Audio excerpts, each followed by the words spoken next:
நம் அக்கறை சிரிக்கக்கூடாது என்பதில் இல்லை. உண்மையில் பார்த்தால் அது அழக்கூடாது என்கிற நம் அச்சத்தின் மீது தான் இருக்கிறது. கோபிநாத் அவர்களின் ப்ளீஸ் இந்த புத்தகத்தை வாங்காதீங்க என்ற புத்தகத்திலிருந்து. ஹாய், ஹலோ, வணக்கம். நான் உங்கள் ஜே.கே. வெல்கம் டு துயில் பாட்காஸ்ட். இன்றைக்கி ரொம்பவே சிரிச்சிட்டேன். நாளைக்கு ஏதாவது மோசமாக நடக்காமல் இருந்தால் சரிதான். இப்படி சிரிக்கிற போதெல்லாம் நினைத்து கொள்கிறவர்கள் உங்களில் 10ல் 5 பேராவது இருப்பீர்கள். வாழ்க்கை என்பது இன்பமும் துன்பமும் நிறைந்தது தான். அதனால் இன்னைக்கு சிரிச்சா நாளைக்கு அழுவோம், இப்படி ஒரு லாஜிக் இவர்கள் மனதில். இதுக்கு கட்டுப்பட்டே சந்தோஷத்தை கூட முழுசாக அனுபவிக்க தயங்குகிறவர்கள் தான் இங்கே அதிகம். ஆனால் துன்பம் வருகிற போது இந்த லாஜிக்கெல்லாம் நம்ம பார்ப்பதில்லை. கவலையோடு இருப்பதில் எவ்வளவு ஆனந்தம் நமக்கு. ஒரு வாழ்க்கையில் இன்பமும் துன்பமும் மாறி மாறித்தான் வரும் என்பது உலக நியதி என்று நீங்கள் நினைத்தால், துன்பம் வரும்போது நீங்கள் ஏன் கவலைப்பட வேண்டும்? நோ ப்ராப்ளம், நாளைக்கு நாம் நிச்சயம் சந்தோஷமாக இருப்போம் அப்படின்னு நீங்கள் நம்பலாமே. சந்தோஷமாக இருப்பதில் அவ்வளவு பயம் நமக்கு. வாழ்க்கை ரொம்ப கஷ்டமானது என்று சொல்லி சொல்லியே வளர்க்கப்பட்டதால் ஆனந்தம் அடைவதில் அத்தனை வருத்தம் இருக்கிறது நமக்கு. நம் லாஜிக் படியே வைத்து கொண்டாலும் வரப்போகிற துன்பத்தை நம்மால் தடுக்க முடியாது என்றால், சிரிக்கிற நேரத்திலாவது அனுபவித்து சிரிக்கலாமே என்றால், அதற்கும் நாம் தயாராக இன்னொரு லாஜிக்கை வைத்திருக்கிறோம். இப்போ கொஞ்சமாக சிரிச்சா நாளைக்கு வரப்போகிற துயரம் கொஞ்சமாக இருக்கும். அடடா, இந்த மூளையை வச்சுக்கிட்டு நாம் படுற பாடு இருக்கே. நம்ம அக்கறை சிரிக்கக்கூடாது என்பதில் இல்லை. உண்மையில் பார்த்தால் அது அழக்கூடாது என்கிற நம் அச்சத்தின் மீது தான் இருக்கிறது. அழுகிற குழந்தை யாராவது போக்கு காட்டினால், பாசமாக வாரிக்கொண்டால் சிரிக்கிறது. பிறகு பசித்தால் அழுகிறது. அதை பொறுத்தவரை அதற்கு சிரிப்பு அழுகை எல்லாம் ஒன்றுதான். சிரிப்பை பற்றிய ஆசையும் அதற்கு இல்லை, அழுகையை பற்றிய அச்சமும் அதற்கு இல்லை. உங்களுக்கு தெரியாததில்லை, சந்தோஷத்தின் உச்சம் அழுகையில் தான் போய் முடியும். அதற்கு நம்மூர் உலக அழகிகளே சாட்சி. அளவுக்கு அதிகமாக சிரிக்கவும் கண்ணீர் விட்டு அழவும் நம் சமூகம் சொல்லாத தடை ஒன்று வைத்திருக்கிறது. சிரிப்பதில் பெண்களுக்கு, அழுவதில் ஆண்களுக்கு. நீங்கள் ஆங்கில படங்களை பார்த்தால் அமானுஷ்ய ஹீரோக்கள் கூட அழுவார்கள்.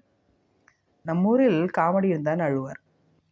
வன்மம் இல்லாமல், நெருடல் இல்லாமல் மன உணர்வுகளை வெளிப்படுத்த நமக்கு வாய்த்திருப்பது தான் இந்த சிரிப்பும் அழுகையும்.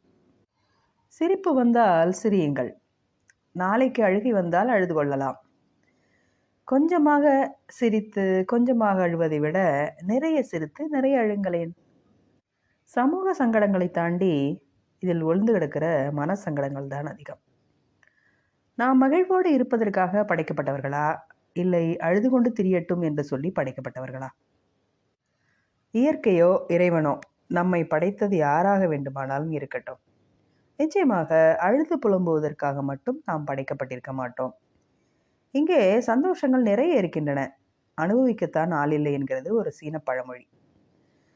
வருத்தம் தருகிற விஷயமாக தேடி தேடி கவலைப்பட தெரிந்த நமக்கு கண்களுக்கு முன்னால் இருக்கும் சந்தோஷங்களை கூட கண்டுகொள்ள தெரியவில்லையே, அது ஏன்?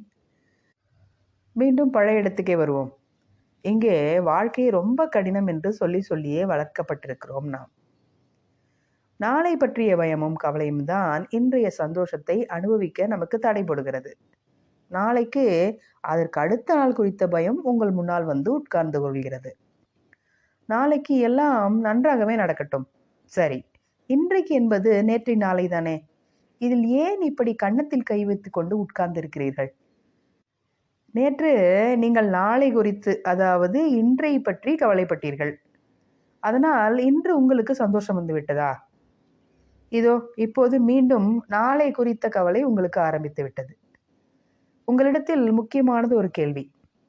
நாளை உலகம் இல்லை என்றால் நீங்கள் என்ன செய்வீர்கள்? அநேகமாய் நாளைக்கு உலகம் இருக்காதா, ஐயோ இப்படி உலகம் இல்லையானால் என்ன செய்வது என்று இப்போதே கவலைப்பட ஆரம்பித்து விடுவீர்கள். நாளை குறித்த எல்லா கவலைகளுக்கும் பின்னால் இருப்பது தோல்வி குறித்த பயம்தான். நாம் ஜெயித்து கொண்டே இருக்க வேண்டும் என்ற உங்கள் எண்ணம். இதில் என்ன தவறு இருக்க முடியும் என்று நீங்கள் கேட்கலாம். உங்கள் எண்ணத்தில் எந்த தவறும் இல்லை. உங்கள் அணுகுமுறையில்தான் கொஞ்சம் குழப்பம் இருக்கிறது. உங்கள் எண்ணமெல்லாம் ஜெயிக்க வேண்டும் என்பதிலேயே இருக்குமானால் நீங்கள் வெற்றியை பற்றி மட்டும்தானே யோசிக்க வேண்டும். ஏன் தோல்வியை பற்றி யோசிக்கிறீர்கள்? தோற்காமல் இருப்பதற்கு பேர் தானே வெற்றி என்பதுதான் உங்கள் சித்தாந்தம். இங்குதான் குழப்பமே. தோற்காமல் இருப்பது என்பது வெறும் பாதுகாப்பு உணர்வு.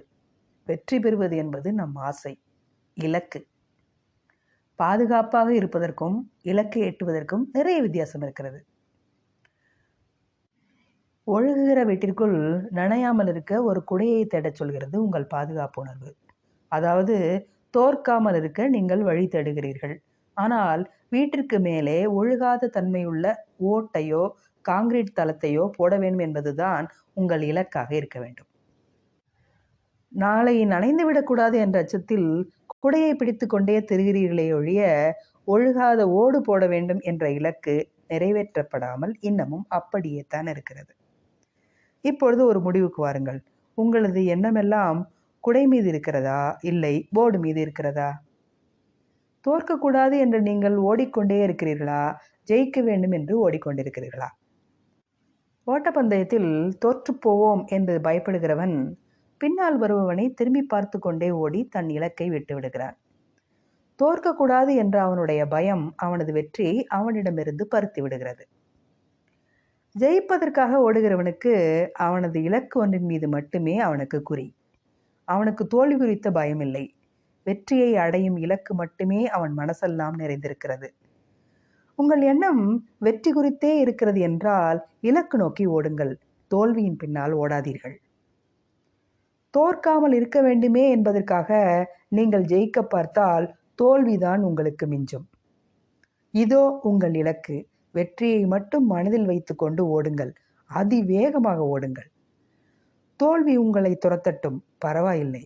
ஆனால் தோல்வியை துரத்தி கொண்டு நீங்கள் ஓடாதீர்கள். மீண்டும் சந்திப்போம். நன்றி.